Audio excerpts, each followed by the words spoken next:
ya pueden comprender lo que usted tiene en sus manos, y eso significa manejar los libros de la Biblia. Yo no sé si se saben todos los libros de la Biblia, los 66 libros que hay, pero si no se los sabe, buen desafío sería memorizarlos. Y eso significa, usted me puede decir, no sé, me cuesta un montón, yo sé que le va a costar, a todos nos cuesta, pero desde el trabajo, un minuto, repetirlo. Fíjese que no hay personas memorionas, solo hay personas que repiten, y así se regraba. No es difícil. Ahora, si les cuesta repetir, ya es otra cosa. Hay algunos que no les cuesta repetir, pero en lo posible, traten de hacerlo. Ahora, como les decía, una de las cosas que vamos a estar viendo por lo menos los martes es los libros de la Biblia. La semana pasada hablamos sobre Génesis, el libro de los comienzos. Y es uno de mis libros preferidos, personalmente se lo digo, me encanta Génesis. Creo que ahí está todo resumido, teológicamente hablando, históricamente hablando, todos los conceptos bien marcados, bien definidos, y me encanta. Es espectacular ver cómo Dios guía a un hombre para dejar su palabra escrita sin soltar ningún tornillo fuera, de mantener todo unido y armónico. Me impresiona, francamente se lo digo, me impresiona eso. Pero cuando llegamos al Éxodo también me impresiona, porque vemos cómo no hay diferencias entre lo que dice el Génesis y lo que dice Éxodo. Vemos realmente cómo Dios va a cumplir y cumple su pacto hecho a Abraham. Ahora, ¿qué significa Éxodo? Éxodo, para los que no saben, significa salida, o que generalmente significa salida como término general. Y hablando del Éxodo, una de las cosas que me llaman la atención es que en los tiempos bíblicos, y hace ya más o menos siglo XVIII, la esclavitud era una de las cosas muy normales en la época. ¿Qué significaba eso? Para la gente era muy normal tener esclavos, y eso implicaba muchas cosas. Por ejemplo, una de las implicancias de ser esclavo era no tener derechos propios. ¿Qué significa eso? ¿Okay? Usted era tratado como casi una cosa. No sé si alguna vez ha sentido que lo tratan como una cosa, pero así era un esclavo. El esclavo, su único propósito y finalidad era agradar a su señor. No tenía otro propósito, no tenía otra intención, sino poder satisfacer las demandas de su amo. Ese era el propósito de un esclavo. Normalmente se le llama siervo en la Biblia, y está mal aplicado, porque el siervo baja la intensidad. Es como decir, cuando decimos eres siervo, como que nos imaginamos una persona súper servicial, que ayuda a la gente, es súper amable, es siervo, pero en realidad no es así. Cuando la Biblia habla de un esclavo, tiene que ver con alguien que está sometido a otro. Está literalmente, podríamos decir, como casi encadenado, comillas, a esa persona, en el servicio hacia esa persona. Pablo se citaba a sí mismo como esclavo del Señor Jesucristo. Él le decía, Pablo, siervo de Jesucristo. No sé si lo han escuchado. Romanos capítulo 1, verso 1 dice eso. Pablo, siervo de Jesucristo. Efesios, Filipenses. Y va a haber muchas veces que Pablo se cita como esclavo. Y esclavo tiene que ver con eso. Yo me someto, el Señor me rescató, y implica también grandes, podríamos decir, formas en que él podría satisfacer a su Señor de acuerdo a lo que él requería. Ahora, como les dije, la esclavitud más o menos llegó en Gran Bretaña hasta 1800, más o menos. Y había un hombre en ese tiempo llamado William Wilberforce. Ese hombre espectacular, no sé si ha escuchado o ha visto una película que se hizo de la esclavitud con este hombre. Este hombre, si bien era un político, en su vida tuvo una gran disputa en qué hacer. Él decía, no sé qué hacer. Siento en mi corazón el deseo de dedicarme a ser un pastor, alguien que sirve, pero también siento en mi corazón el deseo de ver personas libres. Que ya no haya más esclavitud, que ya eso se vaya. En la historia se nota, y muchas personas decían que este hombre llegaba a soñar pesadillas, él no podía dormir. Muchas de sus pesadillas que él tenía tenían que ver con la esclavitud. Y en un periodo de su vida fue a ver a un hombre que escribió el maravilloso himno Sublime Gracia. ¿Lo conocen? Bueno, él conoció a este hombre, Newton, y le preguntó que le explicara qué significaba ser esclavo. Y él tuvo que lamentablemente recordar su antigua vida. Este hombre este cántico que nosotros conocemos, él lo hizo. Sublime gracia del Señor, que a un infeliz salvó. Y él reconoce, yo era ciego, yo no sabía, yo no conocía, y en su vida él era una persona que él sabía lo que era esclavitud. Una, porque él fue esclavo, pero después, en vez de compadecerse, tuvo una embarcación de esclavos, y que la gran mayoría moría en los viajes. Y él explicaba qué significaba, qué implemento utilizaba, qué hacían con las mujeres, qué hacía con los niños, qué pasaba con los adultos. La esclavitud hasta ese año, hasta 1800, fue real, y es en ese tiempo una de las etapas más duras para las personas. Porque este hombre, William Wilberforce, luchó para que eso ya no existiera, para que el hombre viera a otro hombre como igual.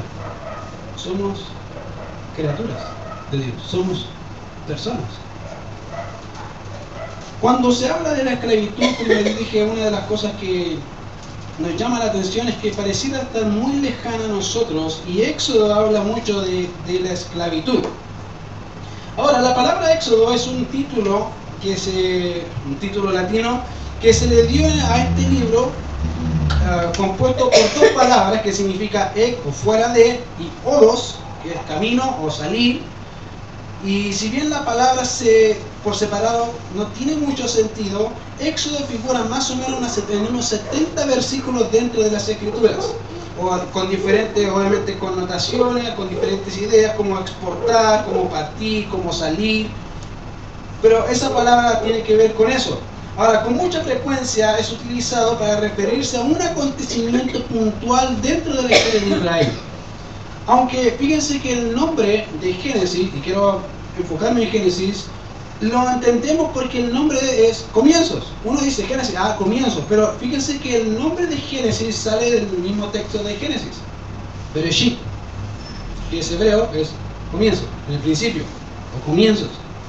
El libro Éxodo también en hebreo es Semot, que significan nombres, que sale en Éxodo 1:1. Estos son los nombres hablando de las tribus de Israel, y comprende más bien una idea central. Cuando se habla del Éxodo, como nosotros lo entendemos, tiene que ver con una idea central que es la salida de la esclavitud del pueblo de Israel. Cómo Dios liberó a este pueblo del yugo de esclavitud de Egipto.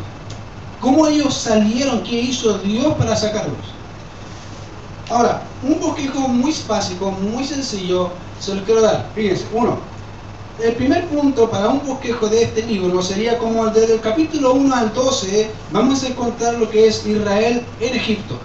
Vamos a ver cómo Dios llama a un hombre, Moisés, cómo este hombre es enviado al faraón, y cómo este hombre hace maravillas y prodigios de parte de Dios para sacar a su pueblo.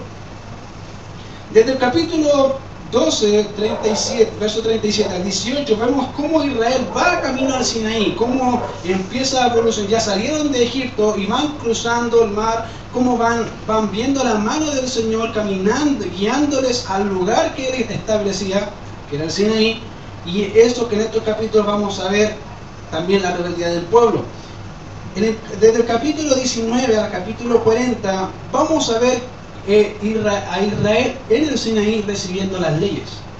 Fíjense que desde el capítulo 19 al 40 va a encontrar todo lo que son las leyes del tabernáculo, cómo eran las medidas, qué quería Dios, cómo debían comportarse, cuáles eran las leyes morales que Dios quería establecer para el pueblo, y eso lo vemos en Éxodo 20 y en los capítulos siguientes. Ahora, ese es un bosquejo básico.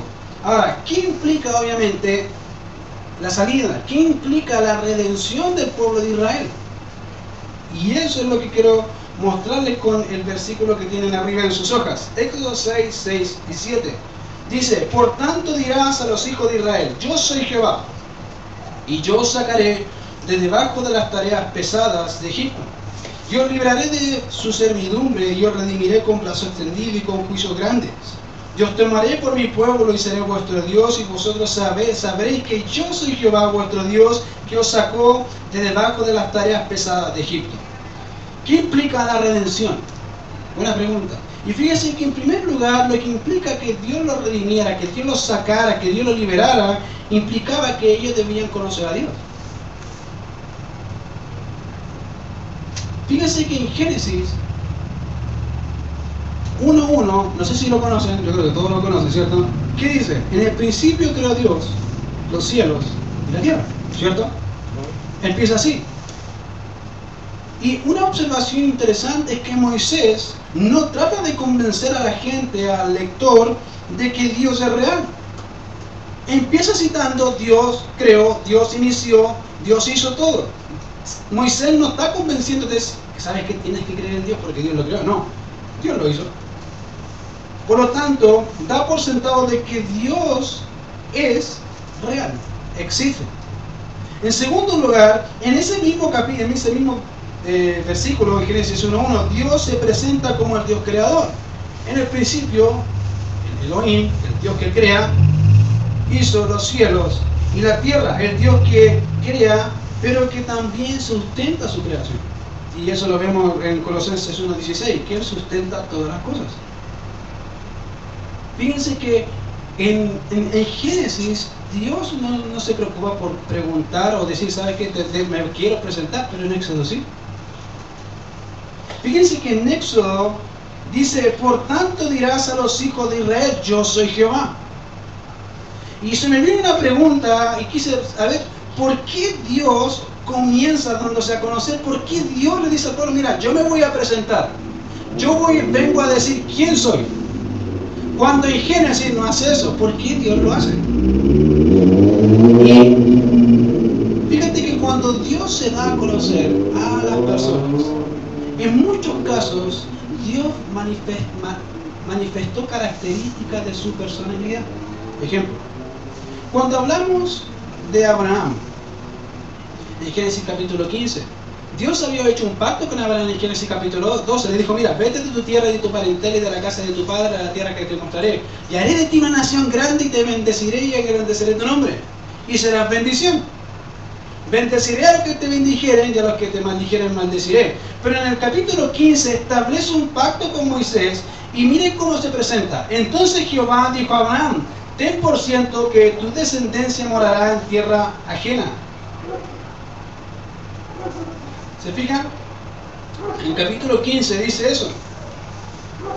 Pero, perdón, en el capítulo 12 dice: pero Jehová había dicho a Abraham, ese era el capítulo, en el capítulo 12, verso 1, dice: pero Jehová había dicho a Abraham, vete de tu tierra, de tu parentela y de la casa de tu padre a la tierra que te mostraré. Que significa, Dios dijo, mira, anda.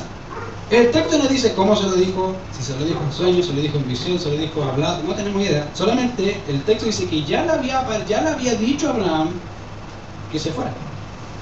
Y si usted lee Génesis capítulo 11, Taré se fue con Abraham, no Abraham solo.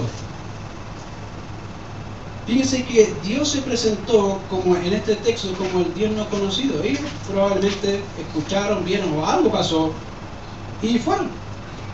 Dios no se da a conocer tal como Él es, pero cuando llegamos al capítulo 16, Dios se presenta a Abraham de una forma peculiar. Dice: entonces llamó el nombre de Jehová que con ella hablaba. Pero no con Abraham del capítulo 17, dice: era Abraham de edad de 99 años. Cuando le apareció Jehová, le dijo: yo soy el Dios Todopoderoso. Anda delante de mí y sé perfecto. Fíjense que Dios se presentó a Abraham como el Dios Todopoderoso, como el Shaddai. ¿Han escuchado ese nombre? El Shaddai significa el Dios Todopoderoso. Fíjate que Dios dijo: mira, yo establecí un pacto contigo, yo voy a establecer un pacto contigo porque yo tengo el poder para hacerlo. Yo puedo darte un hijo a los 101 años, a los 120 años, no tengo problema. Tú tienes problemas, yo no. Tengo el poder para hacerlo. Fíjense que cuando Agar, tuvieron a Isaac, ¿se acuerdan? Agar tuvo un problema y se fue. ¿Qué dijo ella? Ella vio al ángel de Jehová. Entonces llamó el nombre de Jehová, que con ella hablaba: tú eres Dios que ve, porque dijo: ¿no he visto también al que me ve? Fíjense que Dios se da a conocer a Agar y Agar le pone un título. ¿Qué nombre le puso a Dios? El Roy, el que me ve. Imagínense. Y me hizo pensar en un personaje, en Natanael. ¿Se acuerdan de Natanael?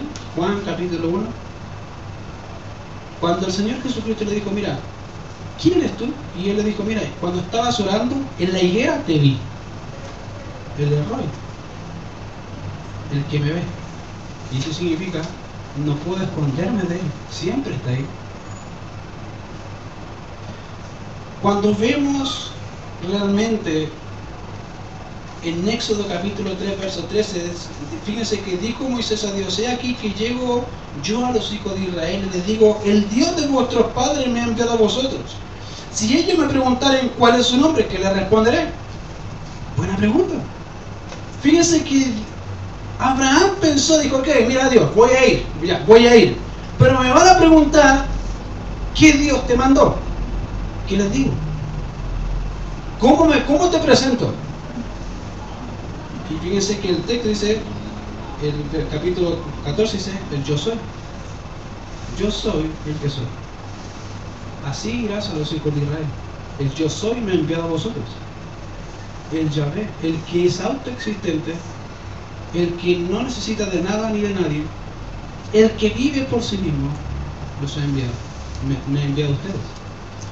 Fíjense que Dios se presenta al pueblo de Israel y les dice, mira, yo soy el autoexistente. Habló, en el capítulo 6, verso 2, dice, habló todavía Dios a Moisés y le dijo, yo soy Jehová, y aparecía a Abraham, a Isaac y a Jacob como Dios omnipotente. Yo soy ese Dios que ustedes, que Abraham habló. Probablemente ellos sabían que Dios había hablado a Abraham, habían escuchado del Dios de Jacob, de Isaac, pero con otro nombre, como el Dios Todopoderoso, y él dijo, yo soy ese Dios Todopoderoso. Yo soy el que hizo esas maravillas. Yo soy de donde ustedes salieron. Yo soy ese. Fíjense que Éxodo capítulo 6, verso 2 y 3 dice, habló todavía Dios a Moisés y le dijo, yo soy Jehová. Ya aparecía Abraham, a Isaac y a Jacob como Dios omnipotente, mas en mi nombre Jehová no me di a conocer a ellos. Y cuando entendemos que Dios es el creador, es el Elohim, debemos comprender que también es el autoexistente y es el todopoderoso. ¿Qué significa eso? Dios es todo eso y más. Pero se está mostrando cada vez más cómo es Él, qué está haciendo y qué quiere, cuál es su voluntad. Cada una de estas características podríamos llamar como definen a Dios. Fíjense que es interesante notar cómo Dios se presenta. Le dijo, yo soy el que soy, yo soy. Yo no necesito de ustedes, ustedes me necesitan a mí, ustedes clamaron por mí. Fíjense que cuando Dios los saca de Egipto, eso Él dice, ustedes clamaron y yo oí, yo los escuché, porque clamaron. Y me presento, yo soy. Imagínense a Dios y Él presentándose, y por eso me es interesante entender por qué Dios se presentó. Y es porque el pueblo no conocía a Dios con ese nombre. Conocían al Dios de Abraham, sí, sin duda, como al Todopoderoso, como al Shaddai, pero no como al Yahvé. Era otro, no era el mismo.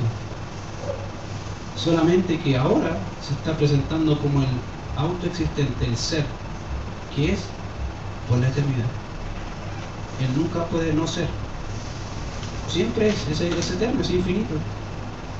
No necesita de nada, como tú o como yo, que siempre necesitamos de alguien. Somos creación. Fíjate que en este pasaje, en Éxodo 6, Moisés le dice, mira, yo voy, yo no tengo ni, yo voy a ir a ellos y me presentaré a ellos.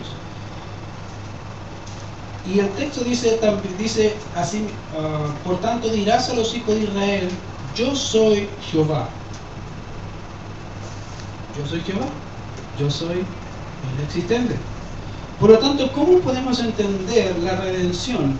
Podemos entenderla primeramente en el conocimiento de quién es Dios. ¿Quién es Dios? Fíjate que Dios se presenta y después lo salva.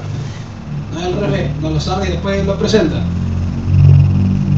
Porque un mal concepto de Dios te va a llevar a un mal entendimiento de quién es Él. Probablemente no es Dios de la Biblia. Fíjate que hoy por hoy la gente cree en Dios. La cosa no es si cree en Dios, sino en qué Dios cree. Porque todos creen en el Dios de amor. Y lo único que hace es amar. No se preocupa, no es justo, no es inmutable, no es omnisciente ni omnipresente. Muchos creen en el Dios de justicia, ¿sí? Pero a conveniencia del otro, no a la mía. ¿Todos creen en Dios en cierta medida?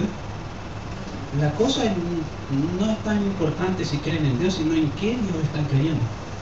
Si es el Dios de la Biblia o no. Acuérdate tú cuando eras incrédulo. Tú probablemente muchos de acá, no, yo creo en Dios. Y te empiezan a decir, ¿cómo? ¿Y qué piensas de Dios? Así, uno empieza a decir, ¿de qué Dios cree? Y era otro Dios todo diferente y todo. Bueno, yo a veces he hecho la pregunta, le digo, ¿en qué Dios cree? ¿Es así? ¿Es bueno? Bueno, pero eso es bueno siempre o a veces. No, siempre es bueno. Antes Él no se enoja. No se enoja. Entonces tu Dios no es igual que el mío sí se enoja. ¿Tu Dios mata? No, mi Dios no mata, el mío sí. El mío tiene el poder para matar, no tiene ningún problema. ¿Tu Dios salva? No, el mío sí salva. ¿Tu Dios es misericordioso? Sí. Bueno.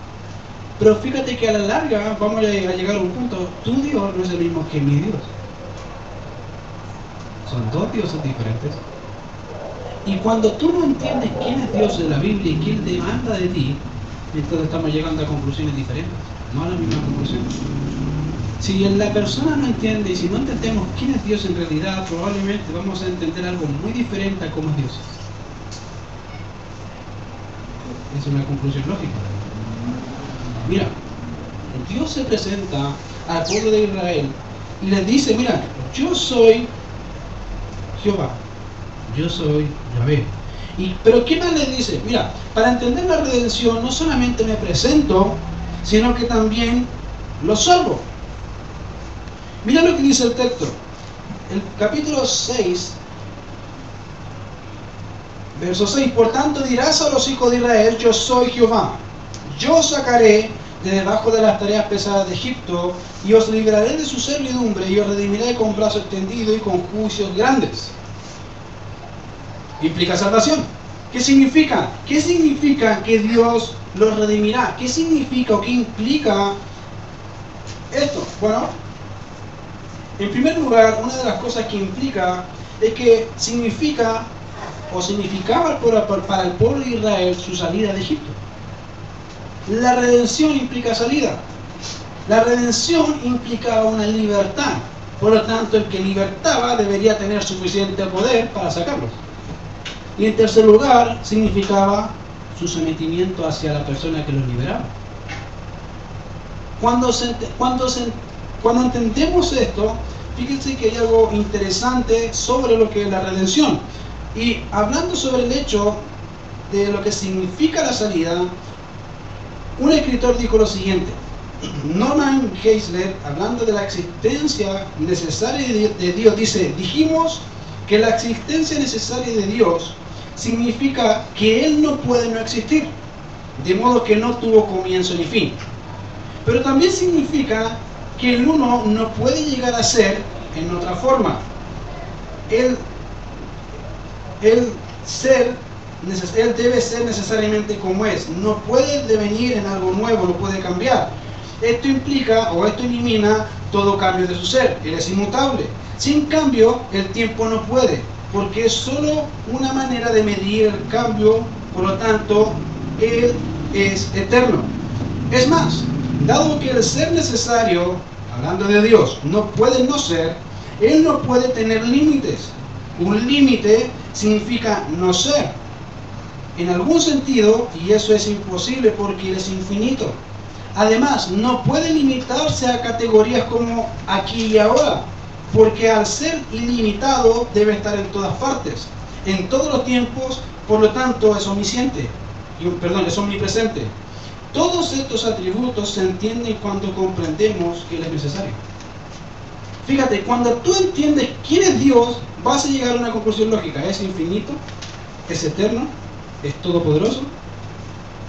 ¿Sí? Es como un hilo conductor. Fíjate que el hecho de que el Señor se presentara como Jehová, en el versículo 2, implica que el Dios de Abraham tenía el poder para sacarlo fuera de Egipto y que a su vez era todo suficiente, era todo eterno, era todo ser en sí mismo. No era otro Dios, era el mismo Dios, pero mostrándose un poco más de cómo es Él.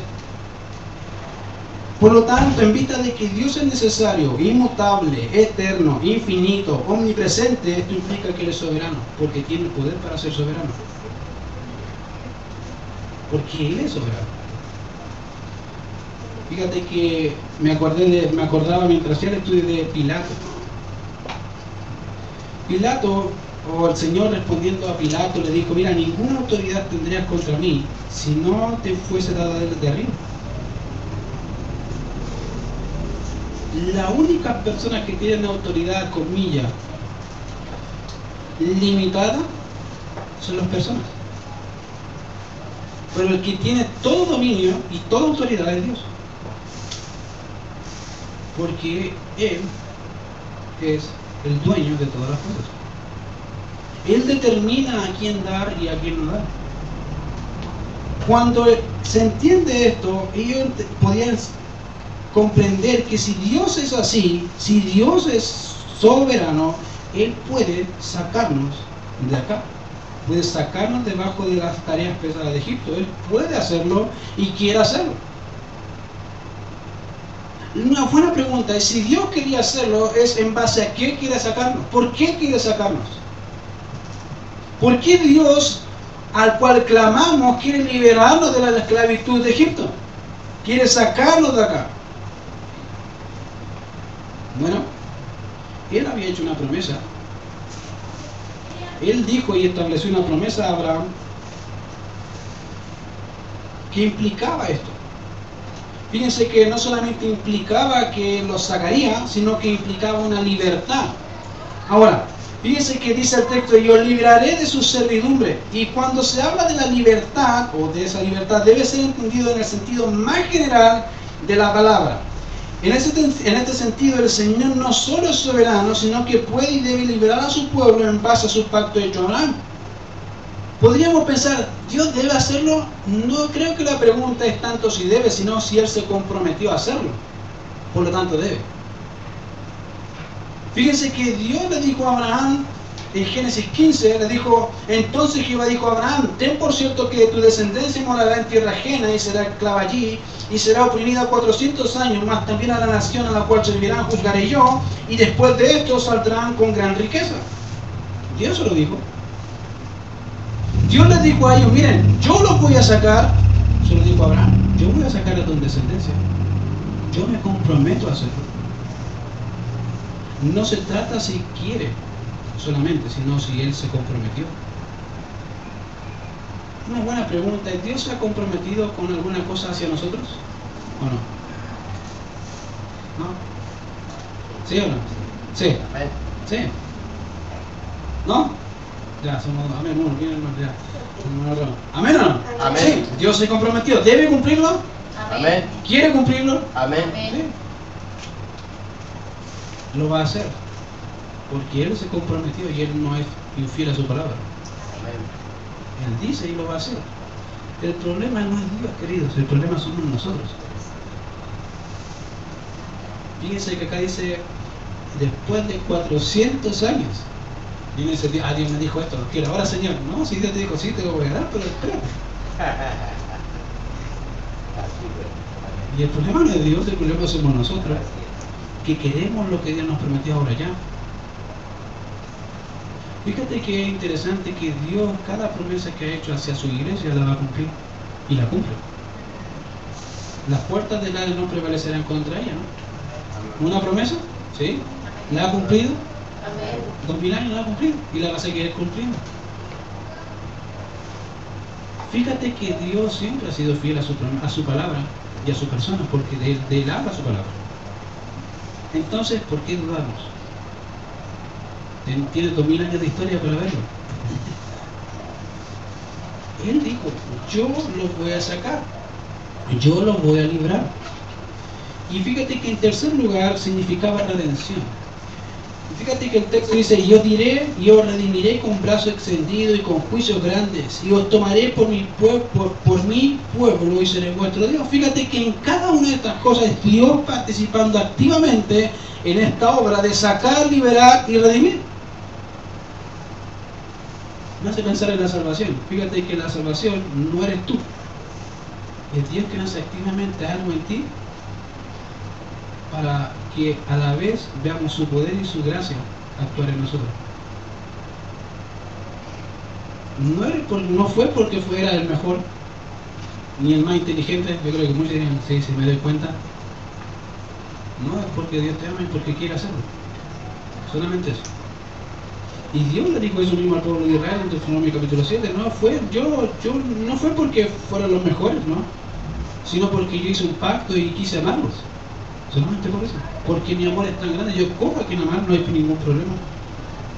Dios dice, mira, yo los redimiré. Y la redención debe entenderse en un sentido general, tiene que ver con una compra, con un pago y por ende una liberación. Generalmente se lo ocupaba para definir a los esclavos cuando se compran en el mercado. Mucha gente se entiende de esa forma y es verdad, esa palabra implica una compra del mercado de esclavos.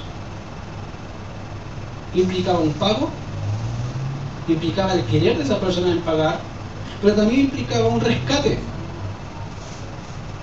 Fíjate que en la historia del comercio de esclavos, generalmente el pueblo judío tenía esclavos.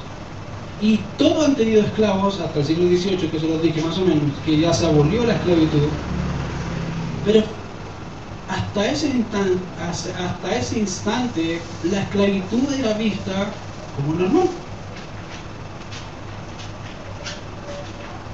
Cuando Dios le dice al pueblo, mira, yo los voy a redimir, los voy a sacar, los voy a librar de la esclavitud de Egipto, no está diciendo que no van a seguir siendo esclavos. Fíjate que el texto en ninguna parte dice no van a seguir siendo esclavos. Dice no van a seguir siendo esclavos de Egipto. Eso sí dice. Pero el hecho de que nos diga otra cosa, no puedo dar por sentado de que el pueblo era libre, como nosotros entendemos la libertad, para hacer lo que se me antoja, que sería libertinaje.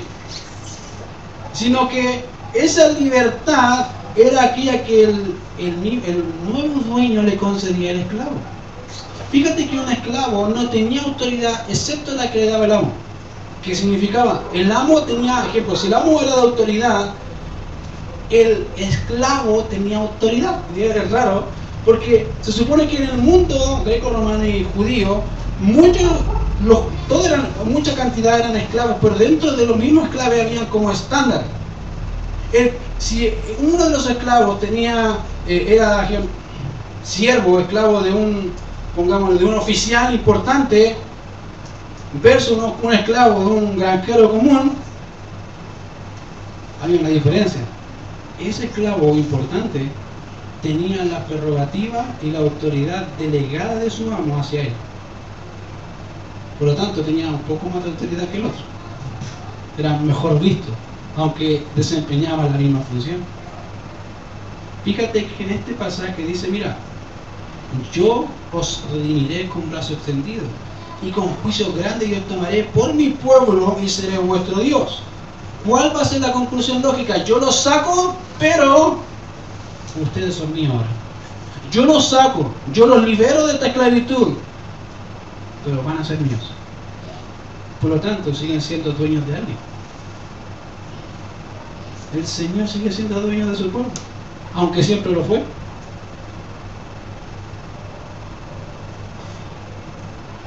Fíjate que el texto dice, yo los redimiré, yo los voy a sacar. Y cuando entiendes eso, debería causar algo en tu mente y en tu corazón. Debería causar una sensación de sometimiento voluntario y obediencia hacia aquel que te redimió. ¿Qué significa? Bueno, si hay alguien que me rescató de un momento, de un lugar de esclavos, de un mundo totalmente perdido, de una esclavitud que antes me tenía arraigado en el pecado, ¿por qué ahora quiere volver ahí? Fíjate que ese fue el pecado de Egipto, de los pueblos judíos. Queremos volver a Egipto una y otra vez, y se parece mucho a algunos cristianos, quieren volver a Egipto. Señor, déjame hacer esto, Señor, si no es tan malo. Dios dice, pero si eres tuyo bien. Pero Señor, y se olvidan de Dios. Hasta que el arrepentido vuelve y dice, Señor, acá estoy. Porque no entendían quién era su dueño y todavía no entiende. Y ese es el problema importante, porque si yo no entiendo quién es Dios y lo que ha hecho, entonces, ¿en qué Dios estoy creyendo?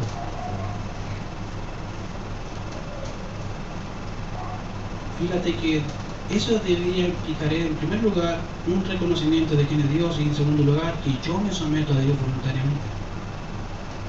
El Señor Jesucristo dijo, vosotros sois mis amigos y hacéis lo que yo os mando, ¿no? Implica un reconocimiento de quién es Jesús, el Señor. ¿Te fijas?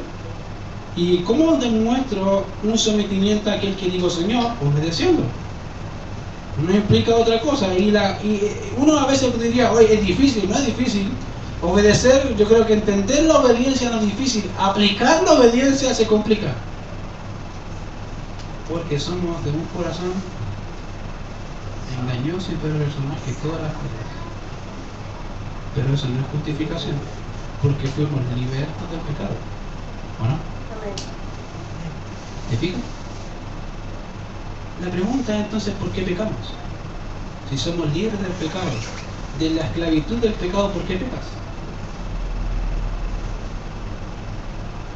Señor, extraño la gallina de Egipto, Señor, tan rica.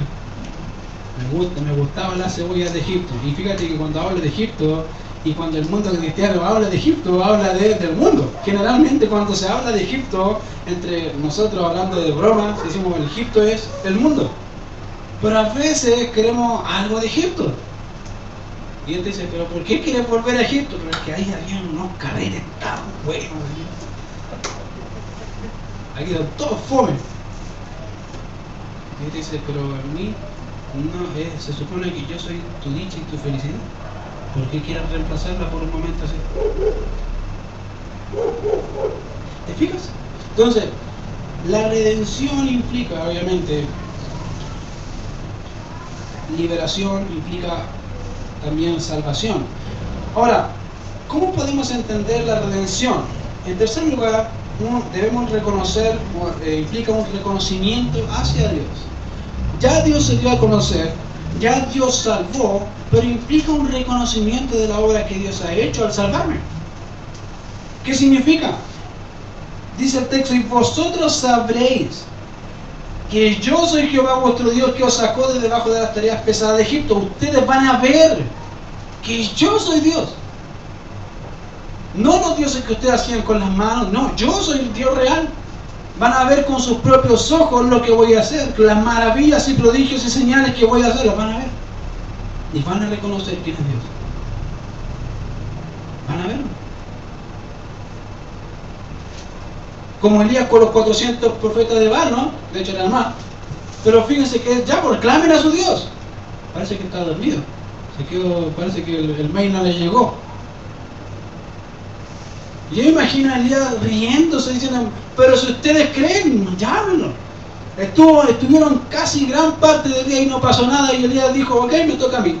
Llenen una vez, llénenlo con agua, otra vez, y oró, y que fuego cayó. Fíjate que el pueblo dice, y sabréis, vosotros sabéis que yo soy Jehová vuestro, yo soy tu Dios. Van a ver. Y fíjate que el pueblo lo vio, pero aún así lo negó. ¿Te acuerdas? ¿Cuántas veces Dios dijo, ya me han tentado 10 veces? yo cuando leo esa parte, 10 veces, o sea, 10 veces después que vieron las maravillas, las señales, cómo Dios los sacó, cómo el mar se abrió, aún así decían, ¿y Dios es Dios? ¿Te fijas? El problema no es Dios, el problema era el pueblo. Duros de servir, dice la Escritura, eran duros de servir, duros de cabeza. ¿Y cuántas veces somos iguales? Dios te muestra una vez y dice, no. Y pasó una semana y se te olvidó lo que Dios hizo la semana pasada y esta semana de nuevo. Y Dios dice, pero te olvidaste de qué es lo que hice tan rápido. ¿Cómo te sustenté cuando no tenías nada? ¿Cómo te liberé en ciertas circunstancias donde clamaste? Y todavía sigues dudando de mí. Bueno, fíjate que Dios les dice, van a reconocer y saber que yo soy Jehová vuestro Dios, que os sacó de debajo de las tareas pesadas de Egipto. Fíjate que esto implica un conocimiento, esto tiene que ver con un conocimiento de quién es Dios. Dios estaba mostrando al pueblo. Implica un conocimiento de su voluntad. Dios le manifestó lo que Él quería para su pueblo. Les dijo las leyes, los preceptos, los estatutos. Iban a entender y conocer el poder de Dios. Y lo vieron en el Sinaí, ¿se acuerdan cómo humeaba? Que llegaron a decirle a Moisés, mejor habla tú con Dios. Que no vamos a morir, mejor habla tú y nosotros te obedecemos y ahí quedamos todos bien. Implica un conocimiento vívido de su autoridad, soberanía y santidad. Ellos reconocieron que Dios es santo y lo vieron. ¿Puedes reconocer que el Dios de Israel es el Dios a quien adoras hoy? ¿Podría decir que sí es el mismo Dios? Y si lo puedes reconocer que es el Dios que lo sacó de Egipto. ¿Puedes reconocer que Dios te salvó? Y si puedes reconocer lo que harás. Fíjate que la historia de Israel creo que es muy clara. La historia de Israel, vas a ver en las páginas de la Biblia cómo se desviaron. ¿Vas a hacer así? ¿O vas a decir, no Señor, como dijo Josué, yo y mi casa serviremos a Jehová, vamos a hacer lo que Dios dice? No lo que yo quiera, no lo que yo pienso, ni lo que mi corazón me incline, sino lo que Dios dice, lo que Dios quiere y lo que Dios ponga en mi corazón. ¿Voy a hacer eso? Si conoces a Dios deberías hacerlo. De lo contrario, si no lo conoces, te invita a conocerlo. Porque Él puede darte libertad. Oremos. Señor, te damos gracias por este tiempo y gracias por darnos de tu palabra y entender, Señor, cómo tú liberaste a tu pueblo, cómo lo sacaste de Egipto, debajo de las tareas pesadas, Señor, cómo tú lo liberaste. Y Señor, podemos reconocer, Señor, en cierta medida que de la misma manera que sacaste a tu pueblo de Egipto, nos sacaste a nosotros de la esclavitud del pecado. Vivíamos, Señor, ahí, éramos parte de eso. No nos gustaba, Señor, pecar. No nos importaba quién eras tú, ni tus leyes, ni tus mandamientos, ni tus estatutos, ni tu santidad, ni tu persona. Pero Señor, hoy queremos darte las gracias, porque nos sacaste. Y podemos recordar, Señor, cómo desplegaste tu poder y tu gracia sobre nosotros para hoy poder decir que somos salvos. Te alabamos, Señor, porque tú y solo tú eres Dios, quien nos salvó, quien nos rescató de nuestra vana manera de vivir. Te pido hoy, Señor, que podamos reflexionar de tu palabra y que también seas tú guiando nuestras vidas cada día a no ser como el pueblo de Israel fue, Señor, duros de corazón, sino a ser hombres y mujeres amantes, Señor, de tu persona. En Cristo Jesús oramos. Amén. Pastor.